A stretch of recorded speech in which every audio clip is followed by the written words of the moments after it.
नमस्कार साथियों, स्वागत है आपका अपने YouTube चैनल राम स्टडी 24 पर। साथियों, आज हम आपके लिए यूपी पुलिस भर्ती 2024 के लिए हिंदी प्रैक्टिस सेट 1 लेकर आए हैं। इसमें मोस्ट इम्पोर्टेंट क्वेश्चन होंगे साथियों।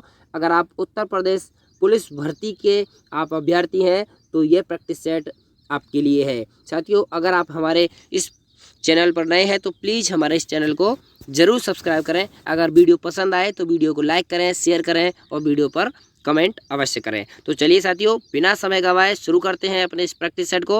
अपने इस प्रैक्टिस सेट का पहला क्वेश्चन है, निरक्षर शब्द का विलोम शब्द क्या होगा। तो निरक्षर शब्द का विलोम शब्द आपसे पूछा जा रहा है साथियों। तो निरक्षर शब्द का विलोम शब्द देखिए, ऑप्शन है अनपढ़, महान, साक्षर या अपढ़। तो इसका सही जवाब हो जाएगा साक्षर। तो निरक्षर शब्द का विलोम शब्द होता है साक्षर। चलिए अगले क्वेश्चन पर, निम्न वाक्यांश के लिए उपयुक्त सार्थक शब्द है। तो जो वाक्यांश है देख लेते हैं क्या है।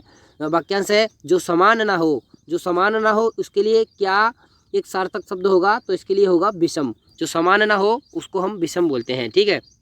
तो चलिए नेक्स्ट क्वेश्चन पर, त्रिलोक का समास विग्रह क्या है। त्रिलोक, तो त्रिलोक का आपसे समास विग्रह पूछा जा रहा है। तो इसका सही जवाब हो जाएगा ऑप्शन डी, तीनों लोकों का समाहार। त्रिलोक का समास विग्रह होगा तीनों लोकों का समाहार। आइए अगले क्वेश्चन पर चलते हैं। शयन शब्द का संधि विच्छेद क्या है। मोस्ट इंपॉर्टेंट क्वेश्चन है साथियों, क्योंकि शयन शब्द से बहुत ही इंपॉर्टेंट क्वेश्चन बनता है। तो इसका सही जवाब क्या हो जाएगा। इसका सही जवाब हो जाएगा से प्लस अन बराबर शयन। तो से प्लस अन बराबर होता है शयन, तो इसीलिए ऑप्शन सी हो जाएगा से प्लस अन, ठीक है। तो चलिए अगले क्वेश्चन पर चलते हैं।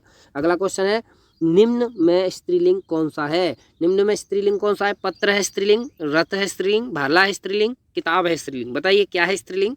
तो इसका सही जवाब हो जाएगा किताब। जैसे कहते हैं कि बोलेंगे कि मैंने अपनी किताब वहाँ रखी थी, तो इसमें स्त्रीलिंग निकल के आया। रथ नहीं है स्त्रीलिंग, और पत्र भी नहीं है, भाला भी नहीं है स्त्रीलिंग, ये सब पुल्लिंग है। आइए अगले क्वेश्चन पर। अगला क्वेश्चन है, निम्न में संयुक्ताक्षर कौन सा है। तो आपको संयुक्ताक्षर बताना है। संयुक्ताक्षर कौन से क्या होते हैं, जो दो वर्णों से मिलकर बने। तो इसका सही जवाब हो जाएगा ऑप्शन डी, क्ष। ये क्ष किससे मिलकर बनता है, क प्लस श, इस प्रकार से मिलके बनते हैं, ठीक है। दो व्यंजनों से जो मिलके बनता है उसको संयुक्ताक्षर कहते हैं। क नहीं है, क तो केवल क, और इसमें अ इस प्रकार से मिलके बनेगा। तो इसमें ये अ ये व्यंजन नहीं है, ये स्वर है। इस प्रकार से फ भी ऐसे ही और वह भी ऐसे ही बनेगा, ठीक है। तो ये जो है ये क्या है, ये क्ष, ये संयुक्ताक्षर है। चलिए अगला क्वेश्चन देखते हैं। किस अलंकार में एक ही वर्ण की आवृत्ति बार बार होती है। तो वो अलंकार आपको बताना है जिसमें एक ही वर्ण की आवृत्ति बार बार होती हो। तो वह अलंकार होता है अनुप्रास अलंकार। जैसे तरिन तरुजा तट तमाल। तो तरिन तरुजा तट तमाल में त जो वर्ण है इसकी आवृत्ति बार बार हुई है, इसीलिए अनुप्रास अलंकार होगा। और भी उदाहरण होते हैं, जैसे रघुपति राघव राजा राम। रघुपति राघव राजा राम में र की आवृत्ति बार बार हुई है। और यमक अलंकार के लिए हमारा कौन सा उदाहरण फेमस है, कनक कनकते सौगुनी, मादकता अधिकाय, या खाए बोराए और वाह पाए बोराए। इस प्रकार से कनक का होता है। और श्लेष का क्या होता है, रहीमन पानी राखिए, बिन पानी सब सून, पानी गहे नऊ वरे, मोती मानस चून। इस प्रकार से। चलिए अगले क्वेश्चन पर चलते हैं। अगला क्वेश्चन है, सोरठा छंद में पहले और तीसरे चरण में कितनी मात्राएं होती हैं। तो पहले और तीसरे चरण में सोरठा छंद के बारे में पूछा गया है, कितनी कितनी मात्राएं होती हैं। तो बताना है आपको सोरठा छंद में पहले और तीसरे चरण में कितनी मात्राएं होती हैं। इसका सही जवाब है ऑप्शन ए, 11 मात्राएं। तो पहले और तीसरे चरण में 11 मात्राएं होती हैं, ठीक है साथियों। और दूसरे और चौथे चरण में 13 मात्राएं होती हैं इसके में, ठीक है। चलिए अगले क्वेश्चन पर चलते हैं। देखिए अगला क्वेश्चन है, सेना किस प्रकार की संज्ञा है। ये जो सेना शब्द दिया है ये किस प्रकार की संज्ञा है, ये आपसे पूछा गया है। तो सेना में बहुत लोग होते हैं, यानी एक समूह को दर्शाते हैं। तो ये समूहवाचक संज्ञा हो जाएगी, ठीक है साथियों। सेना कौन सी हो जाएगी, समूहवाचक। तो ऑप्शन सी इसका सही जवाब हो जाएगा। व्यक्तिवाचक संज्ञा में केवल एक ही व्यक्ति के बारे में बात होती है। जैसे किसी का नाम होता है स्पेशल व्यक्तिवाचक संज्ञाओं में, जैसे सीता, राम, ठीक है। इस प्रकार से किसी का नाम होता है, जैसे टॉमी। और अखबारों में अगर नाम लें तो जैसे दैनिक जागरण अखबार, ठीक है, उसका नाम लेना होगा, अखबार नहीं कहेंगे। अखबार कहेंगे तो वह जातिवाचक में चला जाएगा। भाववाचक में क्या होती हैं, जैसे इनमें भाव के बोध होते हैं, ठीक है, जैसे मिठास, खटास। और समूहवाचक हो ही गया। जातिवाचक में उनकी जाति का बोध होता है। जैसे अगर हम गंगा को बोलें तो गंगा तो एक क्या हो जाएगा, नाम है, ठीक है ना, गंगा नदी। अगर नदी बोलेंगे तो ये नदी तो बहुत सारी होती है ना, तो नदी जातिवाचक हो गया। गंगा कौन सा हो गया, व्यक्तिवाचक। तो जो नदी हो गया ये जातिवाचक हो गया। जैसे मैंने अभी ये बोला था अखबारों के बारे में, तो अखबार तो जातिवाचक होगा। अगर एक अखबार का नाम लेंगे जैसे दैनिक जागरण, अमर उजाला, हिंदुस्तान टाइम्स, ये व्यक्तिवाचक हो जाएगा। तो इस प्रकार से जातिवाचक और व्यक्तिवाचक होता है। जैसे राम का नाम लें तो राम व्यक्तिवाचक हो जाएगा। अगर राम को लड़का बोलें तो ये जातिवाचक हो जाएगा। जैसे सीता को बोलें तो सीता तो व्यक्तिवाचक हो जाएगा। अगर सीता को लड़की बोलें, क्योंकि लड़की बहुत होती हैं, तो लड़की जातिवाचक हो जाएगी। तो लड़की जातिवाचक है, ठीक है। अगले क्वेश्चन पर चलते हैं। संस्कार में कौन सा उपसर्ग है? तो संस्कार में आपको उपसर्ग बताना है। तो कर होगा या सम होगा या सन होगा या कर होगा। तो इसमें ऑप्शन जो बी है ये सही जवाब हो जाएगा, सम। ठीक है साथियों, आपको ये सन नहीं बताना है, ये तो आप गलत कर बैठेंगे, ठीक है, ये नहीं बताना है। इसका ये जो है ऑप्शन बी सही है एकदम से, ठीक है, सम। चलिए अगले क्वेश्चन पर। अगला क्वेश्चन है, भागते भूत की लंगोटी भली लोकोक्ति का सही अर्थ है। जो भागते भूत की लंगोटी भली, इसका सही अर्थ क्या हो जाएगा साथियों, बताइए। तो भागते भूत की लंगोटी भली, इसका सही जवाब हो जाएगा, देखिए, ज्ञान कम दिखावा अधिक। ये तो नहीं होगा, इससे इसका कोई संबंध नहीं। किसी बहाने काम न करना, ये भी नहीं होगा। आपत्ति के समय थोड़ी सहायता भी बड़ी होती है, तो आपत्ति तो आ नहीं रही है कुछ भी। तो ये देखिए ऑप्शन डी हो जाएगा सही है, जो मिल गया वही कापी है।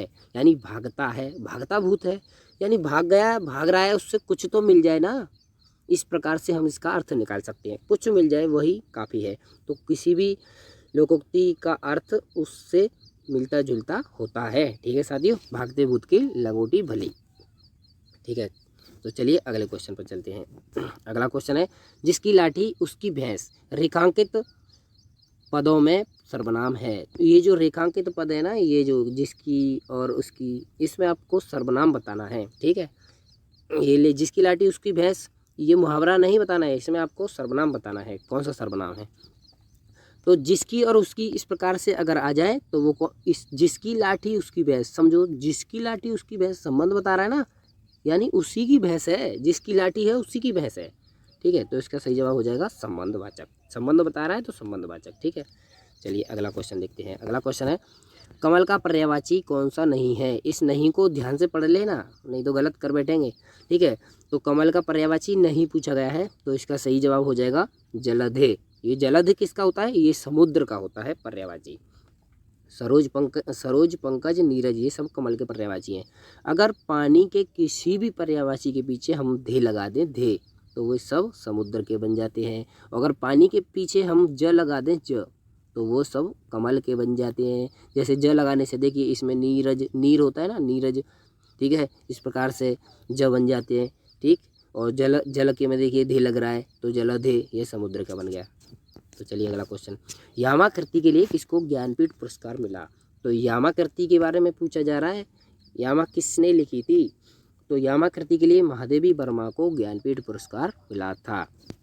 चलिए अगले क्वेश्चन पर चलते हैं। यदि मन लगाकर काम करोगे तो सफलता प्राप्त करोगे, वाक्य का प्रकार बताइए। ये वाक्य किस प्रकार का है बताइए। यदि मन लगाकर काम करोगे तो सफलता प्राप्त करोगे। साधारण वाक्य है, मिश्र वाक्य है, संयुक्त वाक्य है या उपयुक्त सभी? ये तो हो ही नहीं सकता उपयुक्त सभी।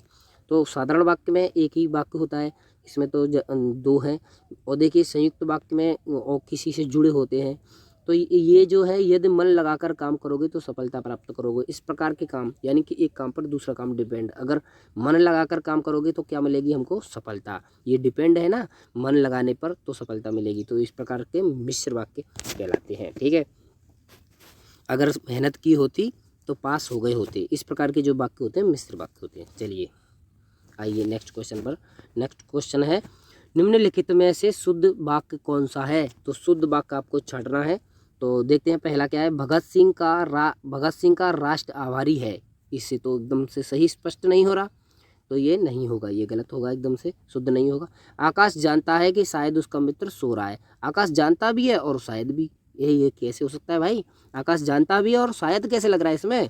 आकाश जानता है कि शायद उसका मित्र सो रहा है, ये तो हो ही नहीं सकता, ठीक है। ऑप्शन सी देखते हैं, उसका सौंदर्य कभी कम ना होगा, उसका सौंदर्य कभी कम ना होगा, ठीक है, इसको भी देखते हैं।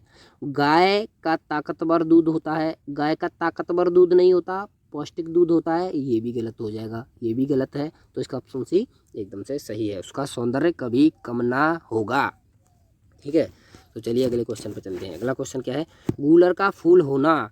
गूलर का फूल होना मुहावरे का अर्थ क्या है? जैसे कहते हैं ना गाँव में कि यार तो गूलर का एकदम से फूल हो गया, तो इसका सही जवाब होता है लापता होना। तो गूलर का फूल होता है ना, एकदम से लापता हो जाता है। आपने गूलर का फूल कभी कभी देखा होगा, ठीक है, वरना देखा ही नहीं होगा। तो इसी प्रकार से गूलर का फूल होना मुहावरे का अर्थ होता है लापता होना।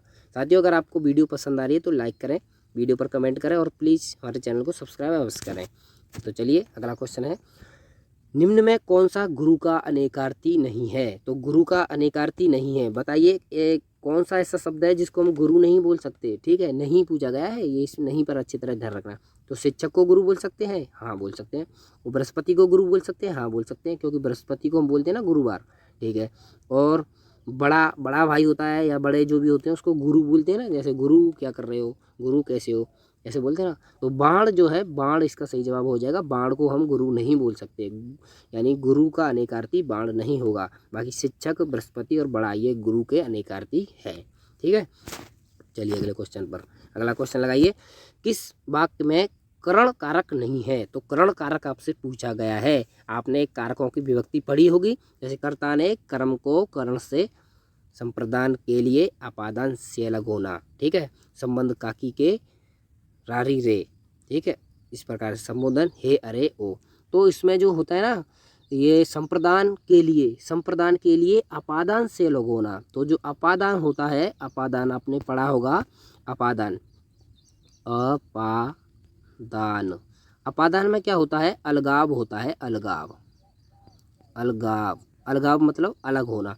करण का भी हमारा से होता है, ठीक है, और अपादान का भी से होता है, लेकिन अपादान के से हमको अलग होने का, ठीक है, पता चलता है, अलगाव होने का। तो इसमें आपको करण कारक नहीं है, ये पूछा गया है, इस नहीं पर अच्छी तरह ध्यान रखना। तो लड़का छत से गिर पड़ा, तो देखिए लड़का छत से अलग हो रहा है ना गिरने पर, तो ये अपादान बन रहा है इसमें। तो ये नहीं पूछा था, इसका सही जवाब यही हो जाएगा।